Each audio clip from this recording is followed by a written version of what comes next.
My brother abandoned his 16-year-old daughter 1,200 miles from home to teach her respect. So I taught him what accountability really means by building a legal case that left him and his wife ruined and cut off from the family for good. Can you imagine your own brother, family by blood, abandoning your terrified 11-year-old daughter at a gas station, 50 miles from home, all to teach her a lesson? My brother Travis did just that, and he had no idea he was about to get a very personal lesson in consequences, delivered by her lawyer dad. Family is supposed to be your sanctuary, your protectors. But the moment I saw Lily's tear-streaked face after what Travis did, I knew I wouldn't rest until justice was served. If you've ever had to protect someone you love from your own family, you'll understand why I had to destroy my brother's life. Look, life hasn't been easy for Lily and me. 5 years ago, my incredible wife, Jessica, lost her brutal battle with aggressive breast cancer. Overnight, I went from being part of a team to solo parenting our then 6-year-old daughter. Some nights, after I'd tucked Lily into bed, I'd just sit in my home office, staring at the wall, the silence deafening. How was I supposed to be both mother and father to a little girl who had her mom's blue eyes and contagious laugh? It was crushing. As an attorney specializing in family law, I had the flexibility to adjust my schedule, but the emotional weight? That was another story. I watched Lily navigate a world where she was often the only kid without a mom, where school projects begged for a mother's touch. She'd cry herself to sleep sometimes, asking why her mom had to leave us. Each time, my heart broke, and I felt like I was failing her, even though I was doing my absolute best. My brother, Travis, is 3 years older than me, and for as long as I can remember, he's been the family's golden child. My parents, Gerald and Martha, always seemed to excuse his behavior while holding me to some impossible standard. Travis married Heather right out of college, and they quickly had Ethan, now 13, and Sophie, 9. From the outside, they looked like the perfect family, but those of us who knew them better understood the truth. Travis and Heather ran their house like a military academy. Their parenting style was all about control, strict rules, and harsh consequences. Their kids walked on eggshells, especially around Travis, whose temper could flare over the smallest thing. I remember one time, when Ethan was 7, he accidentally spilled juice on Travis's laptop. My brother made him stand in the corner for 2 hours and then grounded him for a week. Jessica and I exchanged a look during that visit, both deeply uncomfortable, but unsure how to intervene. After Jessica died, Travis suddenly had a lot of opinions about how I was raising Lily. "You're too soft on her," he'd declare, usually at family dinners with our parents nodding along. "She needs discipline, structure. Kids need to respect authority." It was infuriating. Travis, who'd never spent a day of his life solo parenting, acting like he was some guru. What he completely failed to grasp was that Lily and I had our own rhythm. We had boundaries, absolutely, but we also had space for grief, for questions, for figuring things out together. Lily wasn't disrespectful. She was an 11-year-old girl processing the unimaginable loss of her mother. She had good days and bad days. On the bad ones, I chose compassion over punishment. On the good ones, we celebrated every tiny victory. Our extended family had this tradition: 2 weeks each summer at a beach house in Florida, about 1,200 miles from our home in Michigan. The year before, Lily and I had skipped it. It was too soon after Jessica's passing. But this year, Lily asked if we could go. She missed her cousins, she said, and thought it might be fun to build sandcastles, like she used to do with her mom. How could I possibly say no to that? Despite my deep reservations about spending 2 weeks with Travis and Heather, I wanted Lily to have normal childhood experiences, to maintain those family connections. So, I requested time off, packed our bags, and tried to mentally prepare for whatever judgments might come our way. As we loaded the car, Lily was absolutely bouncing with excitement. She'd packed her favorite swimsuit, a collection of seashells from previous trips, and a journal her therapist suggested she use to record her feelings. Looking at her bright smile, I felt a flicker of hope. Maybe this trip would be good for us. Maybe Travis and Heather would keep their opinions to themselves for once. Maybe my parents would finally see how well Lily was doing despite everything. What I didn't fully appreciate then was the sheer depth of Travis's control issues. Throughout our lives, he always had to be the one in charge, the one making decisions, the one everyone deferred to. Our parents had enabled this behavior, always stepping back when Travis stepped forward. I'd learned to pick my battles with him, but I never in my worst nightmares imagined he'd extend his twisted need for control to my daughter in such a devastating way. I should have known better. There had been warning signs for years, moments when his anger seemed wildly disproportionate, times when even Heather seemed afraid of his reactions. But we all made excuses for him. "That's just Travis," our parents would say. "He's passionate." Or my personal favorite, "He means well." As Lily and I hit the road, singing along to her playlist and stopping for ice cream, I had no idea that this trip would permanently alter our family dynamics.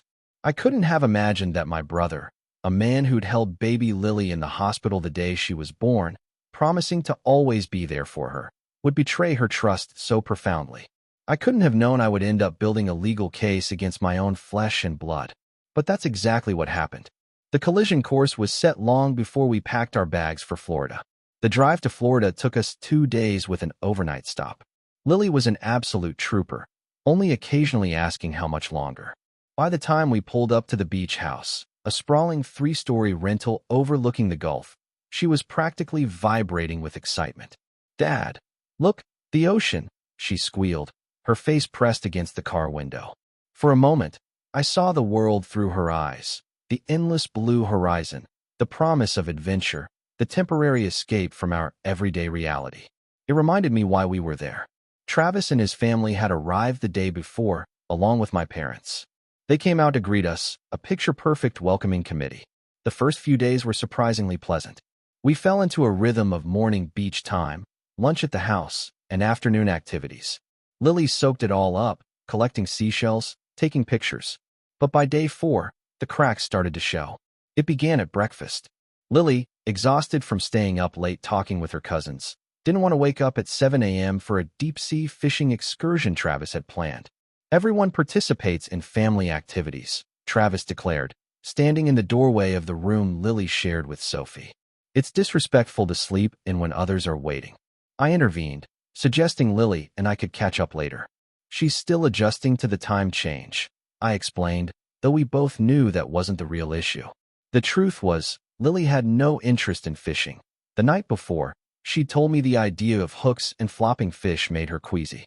Travis's jaw tightened, but he didn't argue. As he walked away, though, I heard him mutter something about letting her run the show. The comment stung, but I brushed it off. Lily and I spent a peaceful morning collecting shells and reading on the beach. When the others returned, fishless, Travis was still cold toward us. But the moment seemed to pass, until that evening. Heather had a no phones at the dinner table rule, which was reasonable enough. But when Lily's phone buzzed with a text from her best friend, she instinctively reached for it. Heather cleared her throat pointedly, and Lily quickly put it down. Later, though, I overheard Heather telling my mother that Lily was deliberately testing boundaries and needed firmer handling. The criticisms continued over the next few days. Lily was too loud, playing with her cousins. She was inconsiderate for using the bathroom too long. She was showing off when she built an elaborate sand sculpture. With each comment, I saw Lily shrink a little more, her initial excitement giving way to anxiety. On day 6, Travis cornered me on the deck. "You need to get that girl of yours under control," he said, taking a swig of his beer. "She's setting a bad example for Ethan and Sophie." "Excuse me." I set my own drink down, trying to keep my tone even. "What exactly is she doing that's so problematic?" "It's her attitude," Travis replied. The eye rolling, the sighing, the constant negotiating. "My kids know better than to question rules or expectations." "Travis," I reminded him, "Lily is 11. She's finding her voice, learning to express herself. And frankly, I'm proud of her for that." He scoffed. "That's exactly the problem. You're raising her to think her opinions matter more than respect for authority. She'll never function in the real world that way." "The real world values critical thinking," I countered. "And respect goes both ways. Kids deserve to be treated with respect, too." Our conversation ended there, both of us too stubborn to find common ground. But the tension lingered. I noticed Ethan starting to mimic his father's disapproving looks whenever Lily spoke. Even sweet Sophie seemed torn between playing with her cousin and seeking her parents' approval. Sensing we all desperately needed some space, I planned a day trip for Lily and me to a nearby marine sanctuary. It was a welcome break from the increasingly oppressive atmosphere at the beach house. Lily visibly relaxed as soon as we were alone, chattering excitedly about the dolphins and sea turtles we saw. For a few precious hours, I got my happy, carefree daughter back. But when we returned to the beach house that evening, Travis and Heather were waiting in the living room, their expressions grim. Apparently, while we were gone, Heather had decided to tidy up the girls' room and had found Lily's journal open on her bed. "She has no right to speak about us that way," Heather said, her voice trembling with indignation. "After all we've done to include her, to make this vacation special." I was absolutely furious at the invasion of Lily's privacy, but somehow managed to keep my voice steady. "The journal is a therapeutic tool," I explained. "A safe space for Lily to express her feelings without judgment. Her therapist specifically told her that no one would read it." I added pointedly. "Therapist?" Travis sneered. "That's another thing. You've got her convinced she needs therapy when what she really needs is discipline. You're raising a victim, Derek." I felt my hands curl into fists. I knew it was time to leave before I said or did something I couldn't take back. "We'll discuss this another time," I said tightly. "Right now, I need to check on my daughter." I found Lily curled up in a corner of the porch swing, trying to make herself as small as possible. When I sat beside her, she leaned into me, her thin shoulders shaking with silent sobs. "I hate it here," she whispered. "Uncle Travis looks at me like I'm doing everything wrong. And Aunt Heather read my private journal, Dad. That was just for me and Dr. Wilson."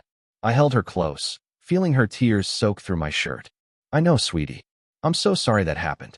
We can leave if you want. We can pack up right now and drive home." She pulled back, wiping her eyes. "But what about Grandma and Grandpa? And the sandcastle contest tomorrow? I was going to do one that looks like the castle from Mom's favorite movie." My heart ached at the mention of Jessica.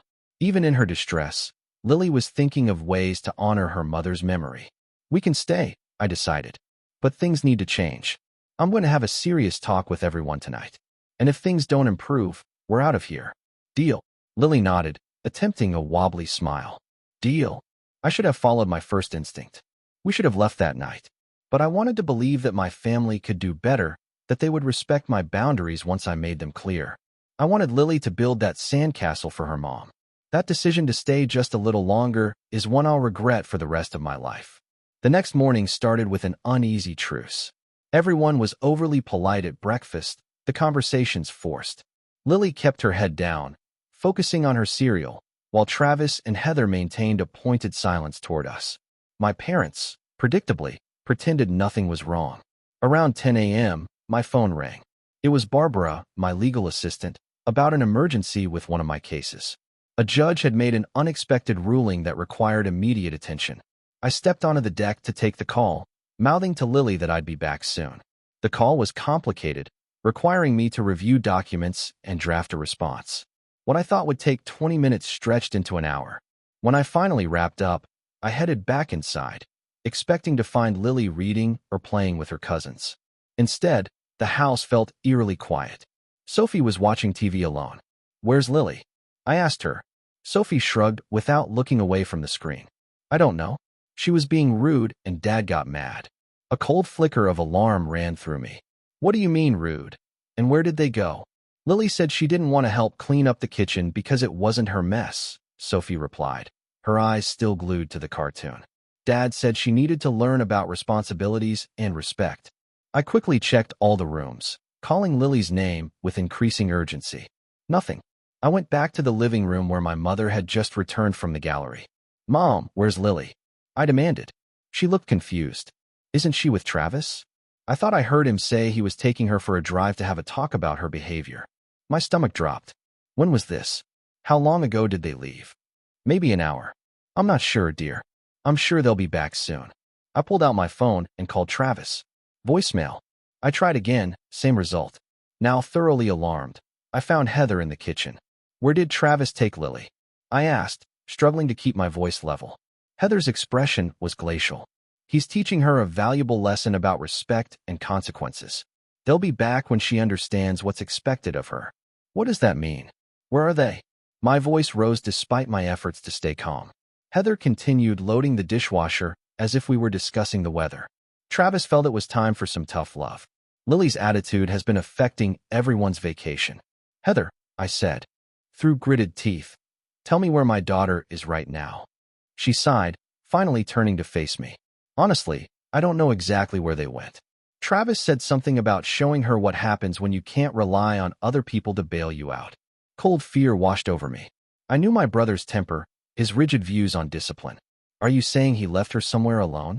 I'm sure it's not as dramatic as you're making it sound, she replied, but her eyes slid away from mine. He probably just drove her to a park or something to have a serious conversation. I called Travis again and again. Each time it went straight to voicemail. I left increasingly desperate messages, my hands shaking as I paced the kitchen.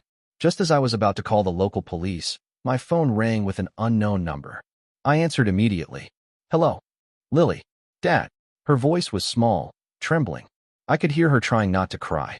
Dad, can you come get me, please? Lily, where are you? Are you okay? Is Uncle Travis with you? No. She sobbed, the dam breaking. He left me here. He said I had to learn about consequences. Dad, I'm scared. There are weird people here. Where is here, sweetheart? Tell me exactly where you are. I was already grabbing my car keys, heading for the door. It's a gas station. Speedy Phil, I think. The man at the counter, Aaron, he let me use the phone. Uncle Travis gave me $20 and said if I was so grown up and disrespectful, I could figure out my own way back. Her voice cracked on the last words. Put Aaron on the phone, Lily, right now. There was a rustling sound, and then a man's voice. Hello, this is Derek Wilson, Lily's father. Can you tell me exactly where you're located? Aaron gave me the address, a gas station off Highway 98, nearly 50 miles from our beach house. He assured me Lily was safe, that he'd keep an eye on her, and that he'd already called the local police.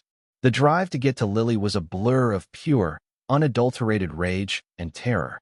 I called my parents from the car, tersely explaining what had happened. My father's shocked silence and my mother's tearful denial did nothing to calm me. All I could think about was Lily, alone and afraid, abandoned by someone who was supposed to protect her. When I finally pulled into the gas station parking lot, Lily was sitting inside behind the counter with Aaron, a middle-aged man with kind eyes and a protective demeanor. The moment she saw me, she ran into my arms, her small body shaking with sobs. I'm sorry, Dad, she kept saying. I didn't mean to be disrespectful. I told Uncle Travis I was sorry, but he said sorry wasn't good enough. I held her tight, my own eyes burning with tears of fury and relief. You have nothing to be sorry for, Lily. Nothing. This wasn't your fault. After thanking Aaron profusely, I got the full story from Lily in the car. Apparently, while I was on my work call, Travis had criticized her for not helping with dishes. When Lily pointed out that she'd already helped clean up after breakfast while Ethan played video games, Travis accused her of talking back and making excuses. He grabbed my arm really hard, Lily said quietly, showing me the red marks on her skin. He said I needed to learn respect, and he was going to teach me since you wouldn't. Then he told her to get in his car. Travis had driven in silence for nearly an hour, with Lily growing increasingly frightened in the passenger seat. Finally, he'd pulled into the gas station, handed her $20, and told her this was her life lesson in respecting adults and following rules. He said if I was smart enough to argue with grown-ups, I was smart enough to figure out how to get back to the beach house. Lily continued, her voice small. Then he just drove away. The thought of my little girl watching her uncle's car disappear, standing alone in a strange place surrounded by strangers, made me physically ill. But beneath the nausea was a cold, calculating anger I'd never experienced before. Travis hadn't just crossed a line. He'd shattered every bond of trust and family, and he would pay for that. We're going back to the beach house, I told Lily as I started the car. We're going to pack our things, and then we're going home. But first, I need to have a word with your uncle. Are you going to yell at him? Lily asked, her eyes wide. I took a deep breath, trying to master my rage for her sake. No, sweetie. I'm going to do something much worse. I'm going to make sure he never hurts you or any other child ever again. The drive back was tense. Lily fell into an exhausted sleep in the back seat. When we pulled up to the house, I gently woke her. Stay in the car for a few minutes, okay? Lock the doors. I'm going to talk to everyone first. She nodded, her face still pale. Are we going home today? Absolutely. We'll be on the road in less than an hour. I found Heather, my parents, and the kids in the living room. Travis was conspicuously absent. Where is he? I demanded without preamble. My mother rose from the couch, her hands fluttering nervously. Derek, we've been so worried. Is Lily okay? Where did you find her? Where is Travis? I repeated, my voice deadly calm. He went for a walk on the beach, my father answered. He needed to cool down. Derek, I'm sure there's been a misunderstanding. A misunderstanding? I cut him off. He abandoned my 11-year-old daughter at a gas station 50 miles from here with $20 and told her to find her own way back. What part of that could possibly be misunderstood? Heather stood up, her face flushed. Lily has been disrespectful this entire trip. Travis was just trying to teach her. If you finish that sentence with a lesson, I swear to God, Heather, you will regret it. I interrupted, my control finally slipping. He endangered a child. My child. That's not discipline. It's abuse. And you knew about it. You sat here and defended it while my daughter was terrified and alone. Now, son, my father began in his placating tone. Let's all calm down and talk this through like adults. I am an adult, I replied. And as an adult, I'm telling you that what Travis did was criminal. It wasn't strict parenting or tough love or whatever euphemism you want to use. It was child endangerment, pure and simple. At that moment, the sliding door opened, and Travis walked in from the beach. When he saw me, he had the audacity to look annoyed, not ashamed. So, you found her, he said with a shrug. Good. Maybe now she'll think twice before. I didn't let him finish. In 2 strides, I was across the room, my face inches from his. You left my daughter, your niece, alone at a gas station with strangers. She could have been kidnapped, hurt, or worse. What the hell were you thinking? Travis didn't back down. I was thinking it's time someone taught her about real consequences. You've been letting her run wild since Jessica died, and someone needed to step in. The mention of my late wife's name from his lips was the final straw. I felt a red haze descend over my vision, my hands curling into fists. Only the thought of Lily waiting in the car kept me from physically attacking him. You don't ever speak her name again, I said, my voice shaking with suppressed rage. And you stay away from my daughter. Forever. You're overreacting, Travis scoffed. Kids need discipline. One day you'll thank me for trying to straighten her out before it's too late. My mother stepped between us, tears streaming down. Her face. Please, boys, stop this. We're family. We can work through anything as a family. Not this, I said, stepping back. Family doesn't endanger children. Family doesn't abandon an 11-year-old girl in a strange place to teach her a lesson. And family doesn't defend that kind of behavior. I turned to look at each of them in turn. I'm taking Lily home. Don't call us. Don't contact us. And Travis, Heather, expect to hear from the police and my lawyer. You wouldn't. Heather gasped. You can't possibly think we'd hurt Lily. This was just child endangerment. I finished for her. Abandonment. Possibly assault, given the bruises on her arm. And yes, I absolutely would. In fact, I already have. Aaron at the gas station called the local police before I even arrived. My father's face had gone pale. Derek, think about what you're doing. This could destroy your brother's career, his reputation. He should have thought about that before he abandoned my child. I replied coldly. Now we're leaving. I walked out without waiting for a response, the weight of what had just happened, and what was still to come, heavy on my shoulders. In the car, Lily had her knees pulled up to her chest, making herself small. Are we going now? She asked in a whisper. Yes, sweetheart. We're going to a hotel for tonight, and then home tomorrow. You never have to see Uncle Travis again if you don't want to. As we drove away, my phone began buzzing with messages and calls from my family. I ignored them all, focusing instead on getting Lily somewhere safe and quiet. That night, in our hotel room, Lily had nightmares. She woke up crying, convinced she was alone at the gas station again. I held her until she fell back asleep, my resolve hardening with each tear she shed. By morning, I had a clear plan of action. The drive home the next day was subdued. Lily slept for much of it. When she was awake, we talked about normal things, her friends back home, a book she was reading. I wanted to create a sense of safety and normalcy for her, even as my own mind was occupied with the legal steps I would take against my brother. My phone continued to light up with messages. My parents pleaded for peace, for family unity. Travis sent a single text. You're making a mistake. I was helping her. Heather wrote a long message about how hurt she was that I would threaten legal action against family who only wanted what was best for Lily. I ignored them all. Back home, I made 2 immediate appointments, one with Lily's therapist, Dr. Samantha Wilson, and another with my colleague, Jordan Bennett, a criminal attorney specializing in cases involving children. Dr. Wilson saw us the morning after our return. As Lily described what had happened, the therapist's normally composed expression gave way to shock and concern. After speaking with Lily alone, she called me in for a private conversation. "This is serious trauma, Derek," she said gravely. "Abandonment by a trusted family member can have lasting psychological effects. Lily is already showing signs of anxiety and fear of being left alone. I'd like to see her twice weekly for a while. And I'm also going to recommend a trauma specialist who works specifically with children. Whatever she needs." I agreed immediately. Dr. Wilson hesitated, then added, "I'm also legally obligated to report this incident to Child Protective Services. What your brother did constitutes abuse under state law." "I understand," I nodded. "In fact, I've already begun the process of filing charges against him." "That won't be easy," she warned. "Family court cases are emotionally draining, and the family pressure to drop the charges will be intense." "I don't care," I said firmly. "Lily's safety and well-being are all that matter to me. If protecting her means cutting off my brother and anyone who defends his actions, so be it." Over the next week, the pressure from my family escalated.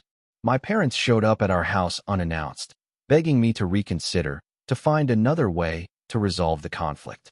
For the family's sake, they kept saying, as if family meant more than my daughter's safety.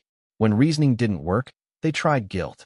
"This will destroy your brother," my mother wept. "His career, his marriage, everything he's worked for. He should have thought of that before he abandoned an 11-year-old girl at a gas station." I replied, unmoved. Even extended family got involved. Cousins and aunts and uncles called to tell me I was overreacting, that Travis had made a mistake but meant well, that family disputes should be handled privately. Through it all, I stood firm. This wasn't a dispute over borrowed money or hurt feelings at Thanksgiving dinner. This was my child's safety and well-being, and I would not compromise on that. Not for anyone. The morning after our return, I met with Jordan Bennett. Jordan and I had worked together on several child custody disputes, and I trusted his judgment implicitly. More importantly, he wasn't afraid to take on difficult cases, even when they involved family turning against each other. "This won't be easy," Jordan warned after I'd laid out the whole story. "Family courts generally try to preserve relationships. Plus, there's the matter of jurisdiction. The incident happened in Florida, but you all live in Michigan." "I don't care how difficult it is," I replied. "I want maximum consequences. Criminal charges, civil suit, restraining order. Everything we can throw at him." Jordan nodded thoughtfully. "We can start with the police report filed in Florida. Then we should file for a temporary restraining order here in Michigan to protect Lily immediately. After that, we can work with the prosecutor's office in Florida to pursue criminal charges for child endangerment and abandonment." Over the next few weeks, we methodically built our case. Dr. Wilson provided documentation of Lily's trauma, including her clinical assessment and ongoing treatment plan. I kept a detailed journal of Lily's symptoms: nightmares, anxiety, fear of being alone, sudden panic attacks. Each entry was another nail in Travis's coffin. We obtained the security footage from the gas station, which clearly showed Travis driving away, leaving Lily standing alone by the pumps. Aaron, the attendant, provided a sworn statement describing her condition when he found her: frightened, crying, clearly abandoned, and confirming Travis had made no arrangements for her safety. The local police detective, Carlos Rivera, was thorough and compassionate. He interviewed Lily via video call, letting her tell her story in her own words, minimizing her trauma. His report was damning, recommending charges of child endangerment, abandonment, and reckless conduct. Child Protective Services opened their own investigation. The caseworker, a no-nonsense woman named Eleanor, was particularly concerned about the bruising on Lily's arm where Travis had grabbed her. "Physical marks elevate this case considerably," she told me. An unexpected ally emerged in Benjamin Parker, Travis and Heather's next-door neighbor. Somehow, he'd heard about what happened and reached out to me through a mutual acquaintance. "I've been concerned about Travis's temper for years," he confided. I've heard him screaming at his kids through the walls, seen him grab Ethan by the arm, just like he did to Lily. I've called the police twice about potential domestic disturbances, but nothing ever came of it. Benjamin agreed to provide a statement, adding another layer to our case. Meanwhile, Travis and Heather had hired Robert Fletcher, an expensive attorney known for defending high-profile clients. Robert reached out to Jordan, suggesting we meet to discuss a resolution that would benefit all parties. Jordan, with my approval, declined. There would be no private settlement, no sweeping this under the rug. My parents continued their campaign to get me to drop the case. This is tearing the family apart, my father argued during one of his unannounced visits. Thanksgiving will be in separate houses. Christmas will be ruined. Is that what you want? What I want, I replied evenly, is for my daughter to feel safe. What I want is for there to be consequences when an adult abuses a child. What I want is justice. My mother tried a different approach. Think about Ethan and Sophie, she pleaded. They're just children. If Travis loses his job, if there's a criminal record, how will that affect them? I am thinking about Ethan and Sophie, I countered. Travis's behavior isn't just harmful to Lily. What do you think he's doing to his own kids behind closed doors? Maybe this case will force him to get the help he clearly needs. The first court appearance for the temporary restraining order was tense. Travis and Heather sat on one side of the courtroom, flanked by my parents and Robert Fletcher. On our side were Jordan, me, and surprisingly, my Aunt Patricia, my mother's sister, who had driven 3 hours to show her support. I believe you're doing the right thing, she told me that morning. Someone needs to stand up for that little girl. Judge Catherine Bailey reviewed our petition carefully.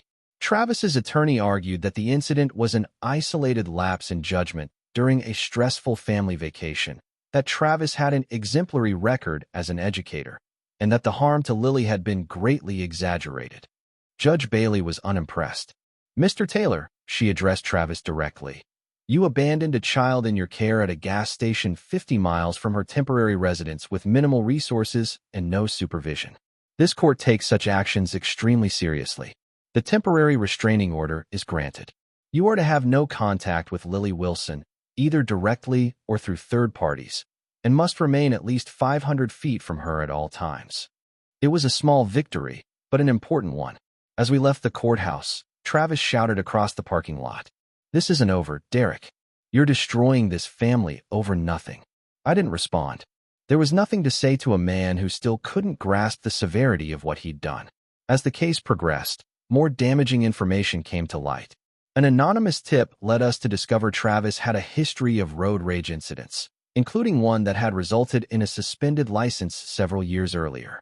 This pattern of impulsive anger supported our contention that the abandonment wasn't an isolated incident, but part of a concerning behavioral pattern. Even more troubling were the revelations that came from the mandated interviews with Ethan and Sophie. While CPS couldn't share the specific contents, Jordan's contacts in the department confirmed both children had disclosed concerning information about their father's temper and disciplinary methods. This led to a separate CPS investigation into Travis and Heather's parenting, adding another layer of scrutiny to their household. While I took no pleasure in the thought of my niece and nephew being subjected to invasive questioning, I couldn't ignore the possibility that they too were suffering under Travis's rigid control and angry outbursts. The criminal case was building steadily, with the prosecutor in Florida confident they had enough evidence to secure a conviction on charges of child endangerment and abandonment. The civil case, seeking damages for Lily's emotional distress and ongoing therapy costs, was proceeding in parallel. Through it all, Lily continued to struggle. Some days were better than others. She had returned to school, but was jumpy and anxious. Loud noises startled her.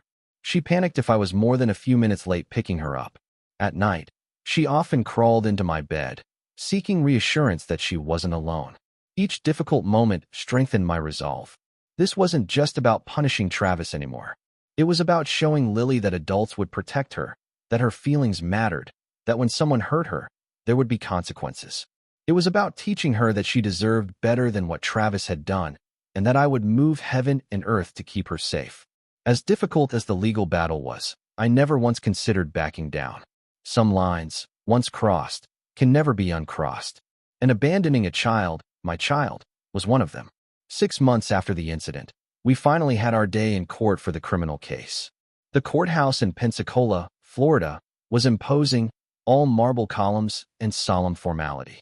Jordan and I had flown down 2 days earlier to prepare with the local prosecutor, Veronica Diaz, a sharp-witted woman who specialized in cases involving children. "We've got a strong case," Veronica assured us. "The security footage alone is damning, but coupled with the testimony from the gas station attendant, the medical documentation of Lily's trauma, and the physical evidence of bruising, I'm confident we can secure a conviction." "Will Lily need to testify?" I asked, my stomach nodding at the thought of putting her through that ordeal. "We've arranged for her to testify via closed-circuit TV," Veronica explained. "She won't have to be in the courtroom with your brother, and we've prepared her thoroughly for what to expect." Lily had indeed been working with a court advocate for weeks, practicing her testimony. She was nervous, but determined. "I want to tell the truth, Dad," she'd said the night before we left. "I don't want Uncle Travis to do this to another kid." The trial itself was grueling. Travis's attorney, Robert Fletcher, tried to paint a picture of a concerned uncle attempting an unorthodox but well-intentioned disciplinary technique. He emphasized Travis's 20-year career in education, his volunteer work, his otherwise spotless record. "Mr. Taylor made a regrettable error in judgment," Fletcher argued smoothly. "But his intent was educational, not harmful. He believed he was teaching his niece a valuable life lesson about respect and consequences in a controlled environment." Veronica dismantled this defense methodically. "A gas station 50 miles from home is not a controlled environment for an 11-year-old child," she countered. "And abandonment is not an educational technique. It's a crime." Mr. Taylor didn't just leave his niece to think about her behavior for a few minutes. He drove away, leaving her alone among strangers with no means of communication and inadequate resources to ensure her safety. When it was time for Lily to testify, the courtroom was cleared of spectators except for immediate family and legal representatives. On a large screen, we could see her sitting in a separate room with a court advocate. Despite her nervousness, she spoke clearly, describing what had happened that day in simple, honest terms. "Uncle Travis was really angry because I said I had already helped with breakfast dishes when he told me to do the lunch dishes," she explained. "He grabbed my arm really hard. It left bruises, and said I needed to learn respect. Then he made me get in his car." She described the long, silent drive, her growing fear, and the moment when Travis pulled into the gas station. "He gave me $20 and said if I was smart enough to talk back to adults, I was smart enough to figure out how to get back on my own. Then he just drove away. I was really scared. I didn't know where I was or how to get back. I thought maybe he was just trying to scare me and would come back, but he didn't." The simplicity of her account was devastating. There was no embellishment, just the straightforward recollection of a child who had been betrayed by someone she should have been able to trust. When Travis took the stand in his own defense, his demeanor had changed from the defiant anger I'd seen at the beach house. Now he was contrite, humble, acknowledging he'd made a serious mistake, but insisting he'd never intended to cause harm. "I thought I would drive around the block and come back for her," he claimed. "I just wanted to scare her a little to make the lesson stick. But then I got a phone call about a work emergency, and I got distracted. By the time I remembered and went back, she was already gone." This new version of events collapsed under cross-examination. The security footage showed no attempt by Travis to return to the gas station. His phone records, subpoenaed for the trial, showed no incoming calls during the relevant time period. And Aaron, the gas station attendant, testified that he'd waited with Lily for over an hour before I arrived, during which time Travis never returned or called. "He told me she was his niece and that her dad would pick her up soon," Aaron recalled. "But something felt off about the whole situation. She was clearly terrified, and he just drove away without looking back. That's when I called the police." The jury deliberated for less than 3 hours before returning with a verdict: guilty on all counts. The judge, a stern woman named Catherine Bailey, coincidentally the same name as the judge who granted our initial restraining order, though a different person, didn't hide her disgust when delivering the sentence. "Mr. Taylor, as an educator and a family member, you held positions of trust and responsibility toward this child," she stated. "Your betrayal of that trust is particularly egregious. The court sentences you to 2 years of probation, mandatory completion of anger management and parenting classes, 500 hours of community service, and upholds the permanent restraining order preventing contact with Lily Wilson. Furthermore, this conviction will be reported to the State Board of Education for appropriate action regarding your teaching license. It was a significant victory, but only the beginning. The civil case followed, resulting in a substantial financial judgment to cover Lily's ongoing therapy and compensation for emotional distress. Travis and Heather were required to publicly acknowledge the harm caused and issue a formal apology, though the wording was so clearly crafted by their attorney that it carried little emotional weight. The ripple effects extended far beyond the courtroom. Travis lost his job as an assistant principal when his conviction was reported. His teaching license was suspended pending review, effectively ending his career in education. Heather, who worked as a pediatric nurse, was placed on probation by her employer, her access to young patients restricted. Child Protective Services completed their investigation, resulting in a safety plan that included parenting classes, regular home visits, and temporary placement of Ethan and Sophie with my parents while Travis completed his court-mandated programs. The family fracture was complete and, from my perspective, irreparable. Holiday gatherings were now held separately, with my parents awkwardly dividing their time. Extended family members chose sides, some supporting my decision, others condemning me for destroying Travis's life over one mistake. My parents, after initially siding with Travis, eventually came to a grudging acceptance. My mother visited one evening 6 months after the trial, her face drawn with exhaustion and sadness. "I still don't understand why it had to go this far," she said as we sat at my kitchen table, Lily safely asleep upstairs. "But I want you to know that I see now how serious it was. What Travis did, it wasn't just a bad decision. It was wrong, and Lily deserved better. It wasn't exactly the full-throated apology I might have wanted, but it was a start. I agreed to let her and my father have supervised visits with Lily, contingent on Lily's comfort and Dr. Wilson's approval. Travis made one last desperate attempt to turn the family against me. He showed up unannounced at my parents' house during a Sunday dinner I was attending with Lily, a clear violation of the restraining order. He burst in, wild-eyed and ranting about how I'd destroyed his life, his career, his reputation. Rather than engaging with his anger, I calmly gathered Lily and prepared to leave, simultaneously calling the police to report the violation. My father, in a moment that surprised me, stepped between Travis and us. "That's enough," he said firmly. "You need to leave, Travis. You're not supposed to be anywhere near Lily, and you know it. Your actions have consequences, and this is one of them." It was the first time I'd ever heard my father hold Travis accountable for anything. And though it came far too late to undo the damage, it meant something. Travis and Heather moved to Arizona shortly after that incident, ostensibly for a fresh start, but more likely to escape the cloud of disgrace that now hung over them in our community. I heard through family channels that they were in marriage counseling, that Travis was working construction, and Heather had found a job in a doctor's office rather than a hospital.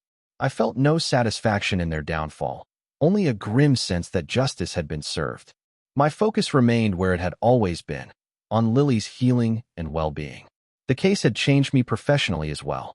I found myself taking on more cases related to child protection, using my experience to help other families navigate the complex and often traumatic legal system. There was a new fire in my advocacy, a deeper understanding of what was at stake in every case involving a child's safety. As for my relationship with my brother, it was over in any meaningful sense. Some betrayals can't be forgiven.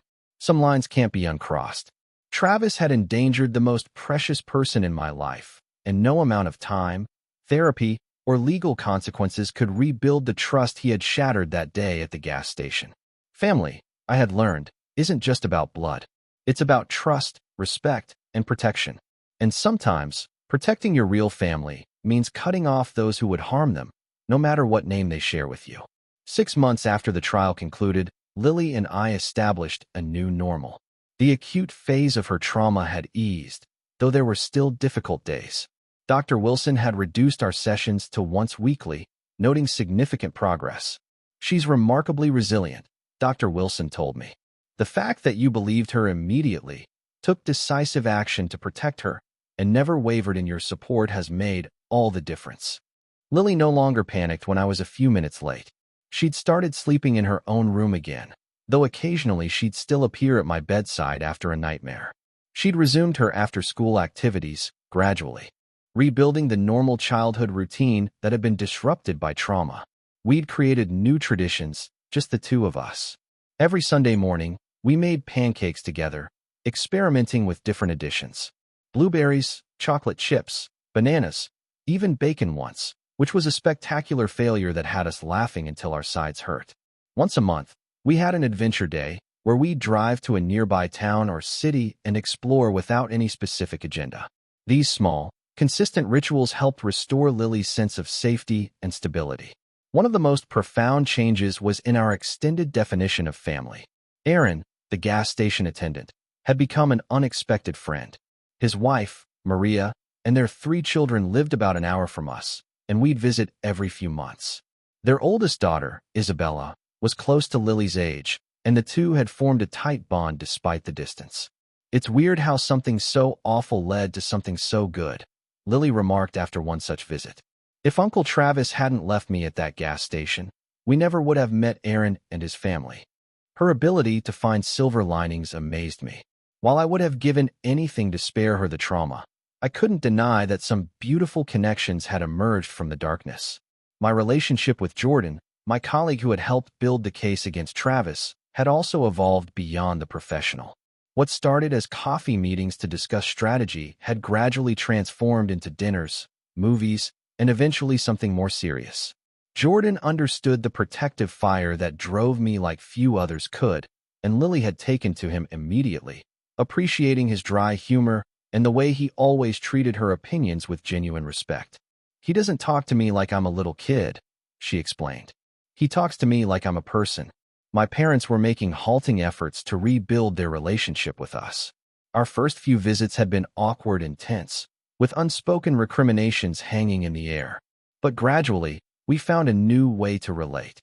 They were more careful with Lily now, more attentive to her boundaries and moods. My father, in particular, seemed determined to make amends, often engaging Lily in conversations about her interests in a way he never had before. "I think Grandpa's trying really hard," Lily observed after they'd spent an afternoon teaching her to fish. "He apologized to me, for not believing how scary it was when Uncle Travis left me. He said adults are supposed to protect kids, not scare them. And he was sorry he didn't understand that right away." That simple acknowledgement of her experience meant more to Lily, and to me, than any grand gesture could have. It was a step toward healing, though the road would be long and likely never complete. As for Travis and Heather, we had no direct contact. The restraining order remained in effect. Through family channels, I heard that they had divorced, the strain of the legal proceedings and public disgrace finally breaking their marriage. Travis had apparently made several attempts to contact my parents, seeking reconciliation, but even they maintained a careful distance. "Now he wants me to talk to you about forgiveness," my mother admitted during one of her visits. "He says he's changed, that therapy has helped him understand his anger issues." "That's good for him," I replied neutrally. But forgiveness isn't the same as restoration of trust. Some boundaries need to remain permanent for Lily's safety and well-being. My mother nodded sadly, but didn't press the issue. She understood, finally, that protecting Lily was non-negotiable. The legal aftermath continued. Travis's teaching license was permanently revoked. The civil judgment required him to pay for Lily's therapy, which he did, though always through his lawyer. Ethan and Sophie now split their time between their parents' separate homes. I worried about my niece and nephew, caught in the crossfire of adult mistakes. Through my mother, I let them know that I was still their uncle, still cared about them, and would be there if they ever needed me. Whether that message truly reached them, I couldn't say. The most meaningful progress, though, was in Lily herself. The anniversary of the incident passed with some increased anxiety, but no major setbacks. She had developed remarkable insight into her own emotions and needs. "I get scared sometimes," she told me one evening as we worked on a jigsaw puzzle. "But then I remember that you came for me. You always come for me." "Always," I promised, my throat tight with emotion. "And I'm learning that it wasn't my fault," she continued, focusing intently on fitting a puzzle piece. "Uncle Travis didn't leave me because I was bad or disrespectful. He left me because he has problems with anger and control. That's what Dr. Wilson says." "She's right," I agreed. Nothing you did could ever justify what happened. Adults are responsible for their own actions, especially when it comes to keeping children safe. Lily nodded, then looked up with a wisdom beyond her years. I think maybe Uncle Travis never learned that. Maybe nobody ever stood up for him when he was a kid, so he didn't know how important it is. Her compassion stunned me. After everything she'd been through, she could still find empathy for the person who had hurt her. That's possible, I acknowledged. But it still doesn't make what he did okay. No, she agreed. It doesn't. That's why consequences are important, right? So people learn and do better next time.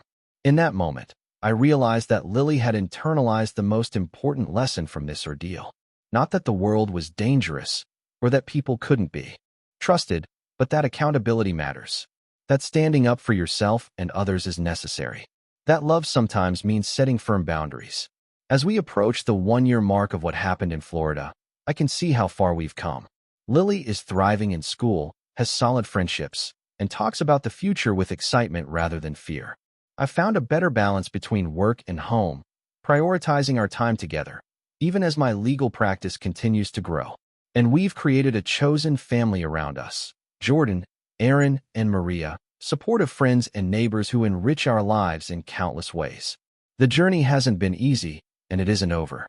Healing isn't linear. It's a winding road with unexpected setbacks and surprising moments of grace.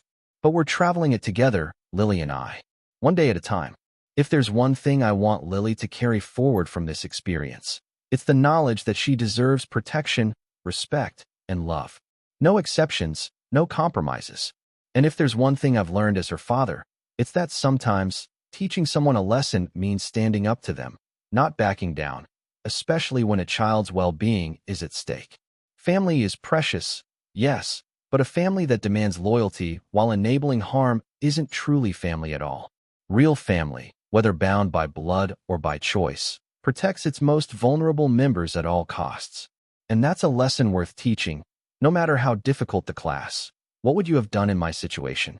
Would you have pursued legal action against a family member who endangered your child, or would you have tried to handle it privately? Drop a comment below sharing your thoughts.